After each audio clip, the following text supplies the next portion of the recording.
তারেক জিয়া দেশে আসার পরও নির্বাচন পেছাতে চাইবে বিএনপি। বিএনপির নানান আলামত ফাঁস হয়ে যাচ্ছে যে বিএনপি আসলে কি চায়। বিএনপি নির্বাচন নিয়ে ভয় আছে। একটা বিষয় তো স্পষ্ট হয়ে গেছে যে ঢাকা ৮ আসনে মির্জা আব্বাসের পক্ষে জেতা কিছুতেই সম্ভব নয়। শরীফ ওসমান হাদির পক্ষ থেকে যে দাঁড়াবে সে জিতে যাবে। জামাত মাস্ট তাকে সমর্থন দেবে, সেটা হেলাল উদ্দিন হোক আর মাহমুদুর রহমান সাহেব যদি দাঁড়ান তিনি হোক।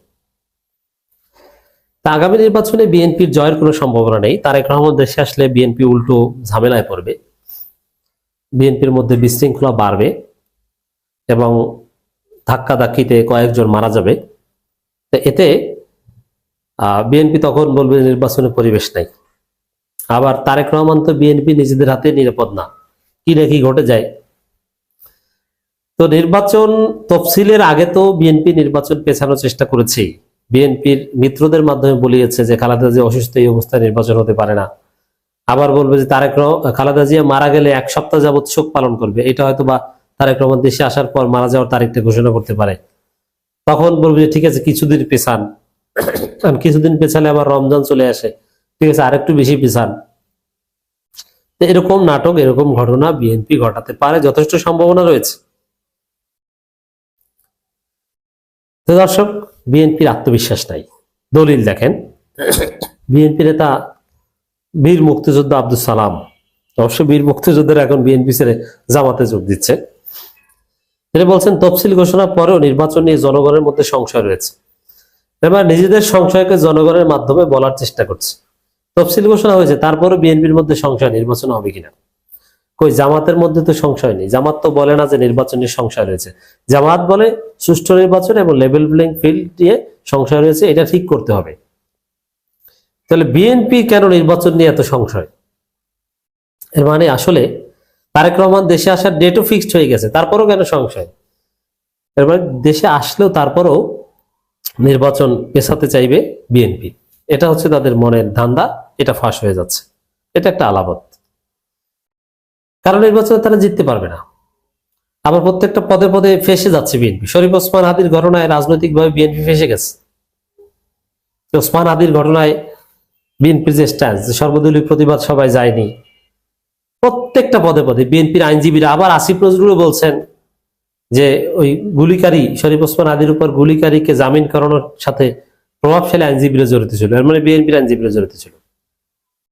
পদে পদে ডেইলি ফেসে যাচ্ছে, একদিন মির্জা আব্বাস, একদিন কায়সার কামাল মাহফুজেরা, এবং পরে পুরো বিএনপি রাজনৈতিকভাবে ফেসে যাচ্ছে কি সর্বদলীয় প্রতিবাদে না যে।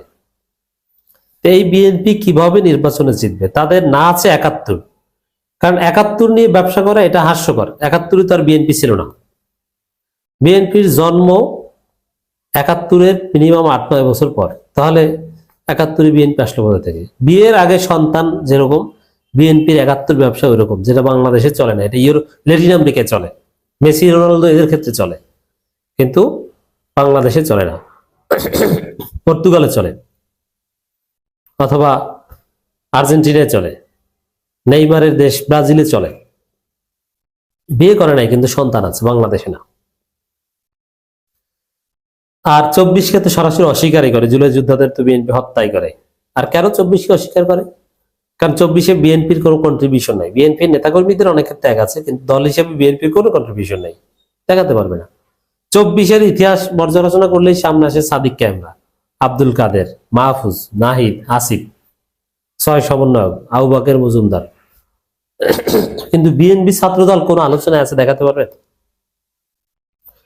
কিভাবে আন্দোলনকে শিবির চালিয়ে রেখেছে, ৯ দফার পেছনে শিবির, নানান কিছু আছে, কিন্তু ছাত্রদল কোন জায়গায় কি কোন আলোচনায় আছে দেখাতে পারবেন? ২-১ জায়গায় আলোচনা আসার চেষ্টা করে, কিন্তু কোনো লাভ নেই। তাহলে দর্শক, স্পষ্ট যে বিএনপির কিছুই নাই। ২৪-এ নাই, ৭১-এ নাই। আবার এখন মানুষ মনে করে তাদের চান্দাবাজ, খুনি, অপরাধী। শরীফ ওসমান হাদির মাধ্যমে আরেক বিপদে পড়েছে। নির্বাচন চাইবে কোন দুঃখে? তারা তো এই ভয়ে নির্বাচন চায় না। এই জন্য তারেক রহমান দেশে আসলেও দেখবেন যে আসলে তারা নির্বাচন চাইতে সাহস করবে না, বা তারা নির্বাচন চায় না, নির্বাচন বরং পেছাতে চাইবে। কয়েকদিন পেছাতে চাইলেই রোজা, রোজার অজুহাতে ১.৫ মাস পেছানো যায়, কারণ রোজা ঈদ, তারপরে আবার বৃষ্টি, নির্বাচন না না নির্বাচন যাতে না হয় এরকম বিএনপির অনেক দান্দা আছে। তফসিল ঘোষণার পরও নির্বাচন নিয়ে জনগণের মধ্যে সংশয় রয়েছে, মানে অর্থ হচ্ছে বিএনপির মধ্যে সংশয় রয়েছে। আপনারা জানেন যে বাংলাদেশের রাজনৈতিক দলগুলো যখন নিজেদের কোনো কথা বলে তখন বলে যে জনগণের রেফারেন্স দিয়ে বলে যে জনগণ এটা চায় না, জনগণ চায়, মানে ওই নিজেদের কথাটা ওই জনগণ দিয়ে বলে, এটা কমন বৈশিষ্ট্য। এই সালাম সাহেবের বক্তব্যের অর্থ এটি। আসন্ন জাতীয় নির্বাচন প্রসঙ্গে বিএনপির চেয়ারপারসন উপদেষ্টা আব্দুল সালাম বলেছেন, আগামী ফেব্রুয়ারিতে নির্বাচনের তফসিল ঘোষণার পরও জনগণের মধ্যে সংশয় রয়ে গেছে নির্বাচন আদৌ হবে কিনা। একটি স্বাধীন দেশের জন্য এটি শুভ লক্ষণ নয়। নির্বাচন হবে কিনা এটা আপনাদের সংশয়, জনগণের কিসের সংশয়? আপনারা ওসমান আলীকে গুলি করে বা নানান ভাবে এই সংশয় তৈরি করেন, দোষটা তো আপনাদের। আপনাদের আইনজীবী জামিন করায় খুনিকে, সমস্যাটা তো আপনাদের নিয়ে।